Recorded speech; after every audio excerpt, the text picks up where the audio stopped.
സായി ചേട്ടൻ കാണാൻ വേണ്ടി നമ്മളെല്ലാവരും ഭരതനാട്യം ടീം മൊത്തം ഉണ്ട്.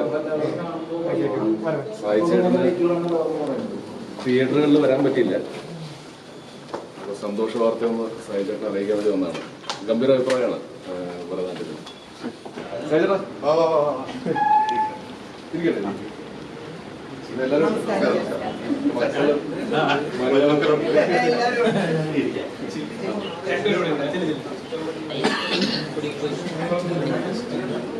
എല്ലാവരും ബുക്ക് പിന്നെ നേരെ പോകണം. നന്നായി പോകുന്നു. പടം ഗംഭീര റിപ്പോർട്ടാണ്. എല്ലാവർക്കും ഭയങ്കരമായിട്ട് ഇഷ്ടപ്പെടുന്നുണ്ട്. പിന്നെ ഒരുപാട് പേര് വിളിക്കുന്നുണ്ട്. എനിക്കിത് കാണാൻ പോകാൻ പറ്റില്ല. പറയുന്നത് വിളിച്ചിട്ട് നന്നായിരിക്കുന്നു എന്നുള്ളതാണ്. എസ്പെഷ്യലി ആ ക്ലൈമാക്സിനോട് എടുക്കുന്ന ഭാഗത്തേക്ക് വളരെ രസമായിരിക്കുന്നു എന്നാണ് ആൾക്കാരുടെ അഭിപ്രായം.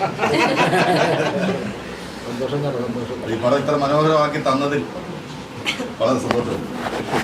വന്നതിലും ഞാനിറക്കി വരുമ്പോൾ ഷൂട്ട് സമയത്ത് എനിക്ക് പേടിയുണ്ടായിരുന്നു. കാരണം വേറെ രീതിയിലായി പോകുമ്പോൾ, കാരണം ഡയലോഗ്സും ഇപ്പോൾ വലിയ വലിയ ഡയലോഗ്സ് കുറവാണല്ലോ.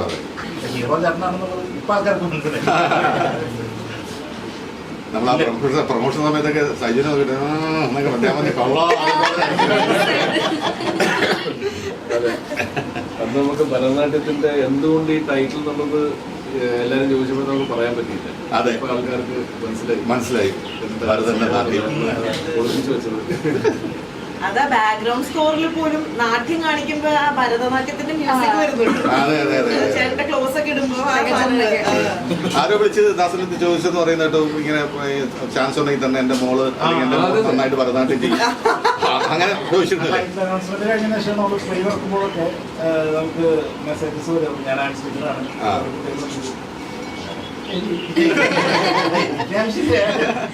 പരിപാടി. അപ്പൊ തൊട്ടേ ഐഡിങ് തുടങ്ങിയിട്ടുള്ള ആൾക്കാരാണ്. ആ ഇൻട്രോൾ സീനാണ് ആൾക്കാർ എടുത്തു പറയുന്ന ഒരു സീനിലുള്ള ഒരു സീൻ. ക്ലൈമാക്സ് ഒരു രക്ഷയില്ലെന്നാണ് അഭിപ്രായം.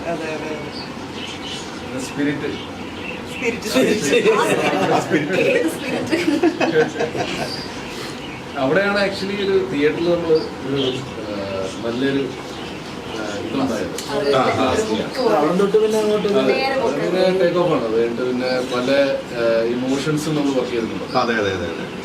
ഈ ഡയലോഗ് കുറയുമ്പോഴാണ് ദാസ് പാട്. എന്നുവെച്ചാൽ ഡയലോഗ് ഇല്ലെങ്കിൽ, ഡയലോഗ് ഉണ്ടെങ്കിൽ നമുക്ക് ഡയലോഗിനകത്തൂടെ പറഞ്ഞു പോവാം. ഈ ഡയലോഗ് ഇല്ലാതെ റിയാക്ട് ചെയ്യാന്ന് പറയുന്നതാണ് ഒരു കുറച്ച് ബുദ്ധിമുട്ടാണ്. പക്ഷെ നന്നായി വന്നിട്ടുണ്ടോ നിങ്ങളൊക്കെ പറയുന്ന നാട്ടുകാരും പറയുന്നത് സന്തോഷം. അല്ല, ഞാനും ശ്രുതിയും കൂടെ പറഞ്ഞു ചേട്ടന്റെ ചെറിയ മൈന്യൂട്ട് സാധനങ്ങളൊക്കെ ഉണ്ട് കണ്ണൊക്കെ വെച്ചിട്ട് എങ്ങനെയാണ് ചെയ്യണേ. ഞങ്ങൾ പരസ്പരം ഇങ്ങനെ റിയാക്ട് ചെയ്യുക. നമ്മളതല്ലേ എക്സ്പെക്ട് ചെയ്ത റിയാക്ഷൻ. പക്ഷെ ചേട്ടൻ അത് എന്ത് ബ്യൂട്ടിഫുൾ ആയിട്ടാണ് കൊടുത്തേക്കുന്നത്. ഭയങ്കര അതൊക്കെ അത് ചില ആക്രാന്തം കൊണ്ട് കാണിക്കുന്നതാണ്. അഭിനയിക്കാനുള്ളൊരു ഇതുകൊണ്ട് നമ്മളെത്ര എത്ര അഭിനയിച്ചത് മതിയാവില്ലല്ലോ. ഇങ്ങനെ ചെയ്തോണ്ടിരിക്കണം. മറ്റേ മറ്റേ ബാത്റൂം സീൻ ഞാൻ ഫസ്റ്റ് ബാത്റൂം സീൻ ഒരു പട്ടോളം നാളെ ഞാൻ വീണ്ടും വരും. കരിയറിൽ അങ്ങനെ സൈജന്റെ കരിയറിൽ നമ്മള് ഷൂട്ട് ചെയ്യുമ്പോൾ പല ഗെറ്റപ്പുകൾ നോക്കുന്നുണ്ട്. സാജന് ചെയ്യാതെ ഗെറ്റപ്പ് ഇല്ല, ഉണ്ട്. അങ്ങനെ അങ്ങനെ എല്ലാം ഉണ്ട്. ഒരു പരിപാടി സാജി ഇറങ്ങില്ലെങ്കിൽ ഇതൊരു അപ്പോഴാണ് നമുക്ക് കരിയറിലെ ഫസ്റ്റ് ബാത്റൂം സീൻ. ആദ്യത്തെ ബാത്റൂം സീനിന്റെ ഡയറക്ടർ. പക്ഷെ അതൊരു വല്ലാത്ത സീനാണ് കേട്ടോ. അറിയാതെ ഊട്ടിയെ പറ്റിയൊക്കെ മോൻ്റെ അടുത്ത് പറയുമ്പോൾ ഒന്നാലോചിച്ചോ. പോയിട്ടില്ലല്ലേ? ഇവിടെ കൊണ്ടുപോയിട്ടില്ല. എല്ലാ കഥാപാത്രം ചെയ്ത എല്ലാ ആക്ടേഴ്സും നല്ല അപ്രിസിയേഷനാണ്. എല്ലാ കഥാപാത്രത്തിനും ഒരു തുടക്കവും അവസാനവും ഉണ്ട്. അതാണ് ഈ പടത്തിന്റെ ഏറ്റവും വലിയ ഹൈലൈറ്റ് ആയിട്ട് എനിക്ക് തോന്നുന്നത്.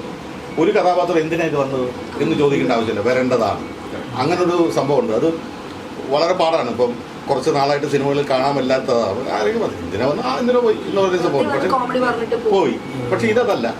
ഇത് വരുന്ന ആരായാലും വന്നതിന് ആ ഗേറ്റ് ചെയ്യുന്നിട്ട് അവനെ കൊണ്ടുവന്നിട്ട് മറ്റേ കൊപ്ര എടുത്തുകൊണ്ടിരിക്കുന്ന സമയത്ത് വന്ന് അതുവരെ നിൽക്കുന്നത് തന്നെ അവരാവശ്യമാണത്. എന്നാൽ അവർക്ക് വേറെ സംഭവമൊന്നുമില്ല. പക്ഷെ അവർക്ക് ആവശ്യമാണ്. അത് എല്ലാത്തിനും, എല്ലാ കഥാപാത്രങ്ങൾക്കും ഒരു തുടക്കമുണ്ട്, ഒരു അവസാനമുണ്ട്. അതൊരു നല്ല സന്തോഷം. പിന്നെ ഒരു കുടുംബകഥ അഭിനയിച്ചിട്ട് ഒത്തിരി നാളായി അല്ലേ, ഒരുപാട് നാളായി. അതും ചെയ്യാൻ പറ്റിയെന്നുള്ളതാണ്. പിന്നെ സൈജുവിൻ്റെ ആദ്യത്തെ പടത്തിൽ ഞാനുണ്ടായിരുന്നു, സൈജു പ്രൊഡ്യൂസ് ചെയ്യുന്ന ആദ്യത്തെ പടത്തിൽ ഞാനുണ്ട്. അതൊരു സന്തോഷം. പിന്നെ ആൾക്കാർ കുറച്ചുകൂടെ തിയേറ്ററിലേക്ക് വരട്ടെ, അതുകൂടെ വന്നാൽ നമ്മൾ എല്ലാം കൊണ്ടും ഹാപ്പിയാണ് അല്ലേ. അതിനുവേണ്ടി പ്രാർത്ഥിക്കാം. സ്വാതിയുടെ വേറൊരു രൂപം ആൾക്കാർക്ക് കാണാൻ പറ്റും. സ്വാതിയുടെ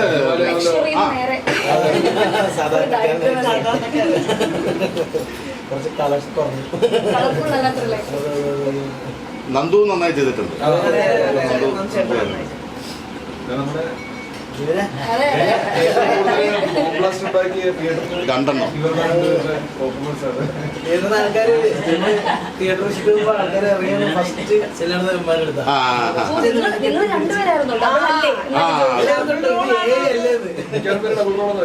ഓ ശരി ശരി ശരി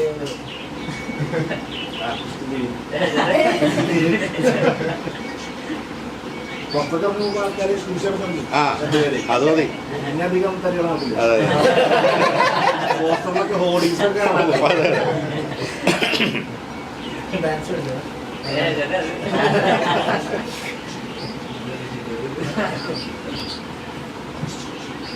സ്വാതി നന്നായി പാടും അല്ലേ, സ്വാതി നന്നായി പാടും.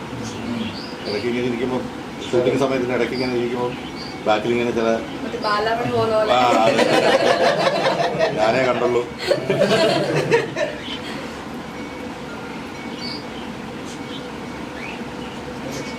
കല ഇവിടെ ഇല്ല അല്ലേ, മദ്രാസിലാണ്. പൊള്ളാച്ചിയിലെവിടെ പ്രതീക്ഷിച്ച എല്ലാ സ്ഥലങ്ങളിലും കയ്യിലെടുത്തേ വിചാരിക്കാത്ത സ്ഥലത്തുണ്ടായിരുന്നു. സിനിമയുടെ ആളുകൾ അംഗീകരിക്കില്ലേ? അതെ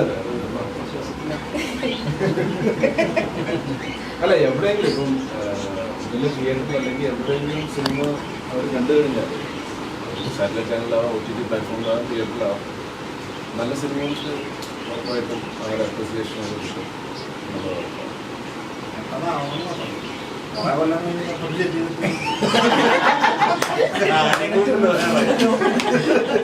ഷോപ്പിംഗ് വന്നാലും ആളുകൾ സംസാരിക്കും എല്ലാ സിനിമകളും.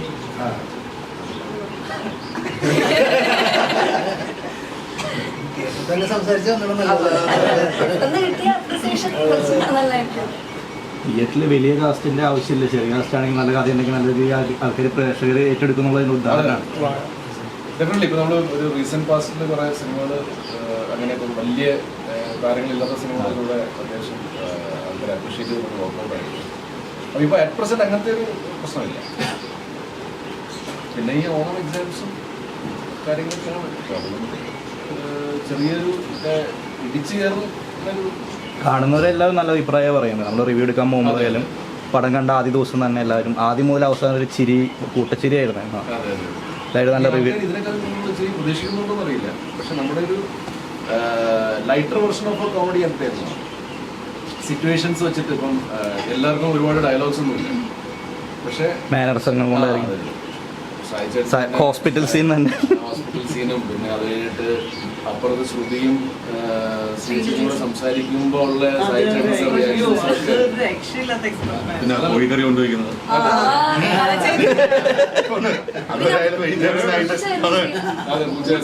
പൂച്ചയുടെ സീൻ ശരിക്കും ആ ഇവരുടെ കോൺവെർസേഷന്റെ ഇടയ്ക്കുള്ള സാധനമാണ്. ഒരു രക്ഷയില്ല, കണ്ടുകൊണ്ടൊക്കെ ഇപ്പൊ പെട്ടു ആകെ നാശമായി. സാധാരണ അങ്ങനത്തെ ഒരു സിറ്റുവേഷൻ ഉണ്ടായി കഴിഞ്ഞാൽ പല വീടുകളിലും വേറെ രീതിക്കാണ് ആൾക്കാർ. നിങ്ങൾ ഭയങ്കര രീതിയിൽ നർമ്മത്തിന്റെ രീതിയിലേക്ക് അത് മാറ്റിയെടുത്ത് ആൾക്കാർ ഓഡിയൻസിന് ഭയങ്കര രീതിയിൽ വേറൊരു വീട്ടിൽ സംഭവിക്കുന്നത് കൊണ്ടാണ് നിങ്ങൾക്ക് അത് കോമഡി ആയിട്ട് ഫീൽ ചെയ്യുന്നത്. ഞങ്ങളൊരു തിയേറ്ററിൽ പോയപ്പോഴത്തേക്ക് ഓഡിയൻസിൽ നിന്നൊരു ലേഡി എണീറ്റെന്ന് പറയുന്നത്, ഇനി ലോകത്തുള്ള പല ഭരതനായന്മാർക്ക് ഇതൊരു പ്രയോജനമാവും. എനിക്കത് കലയെടുത്ത് ഒരു എക്സ്പ്രഷനും ശ്രീജയുടെ അടുത്ത് വേറൊരു എക്സ്പ്രഷനും കാണിക്കണം. ഒഴിവാക്കാനും വയ്യ, അതിന്റെ ഒരു ധർമ്മസങ്കടം ഭയങ്കരമായിരുന്നു എനിക്ക്. എങ്ങനെ എടുക്കണമെന്ന് വെച്ചിട്ടേ ഒരേ സമയത്ത് തന്നെ ദാസ് എടുത്തത്. അപ്പം ഇത് എന്ത് ചെയ്യണം എന്നുള്ളൊരു പിടിപാടായിപ്പോയി. ഇതൊരു കുടുംബചിത്രമാണ്. അപ്പോൾ കുടുംബത്തിന്റെ കൂടെ മാത്രം കാണാൻ പറ്റുന്ന ഒരു ചിത്രമല്ല ഞാൻ ഉദ്ദേശിക്കുന്നത്. നമ്മുടെ കഥാപരമായിട്ട് ഇതൊരു കുടുംബചിത്രമാണ്. അപ്പം കൂട്ടുകാരുമായിട്ടും ഫാമിലിയായിട്ടും ഒക്കെ നമുക്ക് പോയി കാണാവുന്ന എന്റർടൈൻ ഉറപ്പായിട്ടും നിങ്ങൾ ആവാൻ പോകുന്ന ഒരു സിനിമയാണ് ഭരതനാട്യം. അപ്പം നിങ്ങളുടെ സമയം അനുസരിച്ച് എത്രയും പെട്ടെന്ന് തിയേറ്ററിൽ പോയി ഭരതനാട്യം കാണുക. നല്ലൊരു ഹോൾസം എന്റർടൈൻമെന്റ്. എല്ലാവർക്കും ഞങ്ങളുടെ ഫാമിലിയുടെ ഹൃദയം നിറഞ്ഞ അഡ്വാൻസ് ആയിട്ടുള്ള ഓണാശംസകൾ.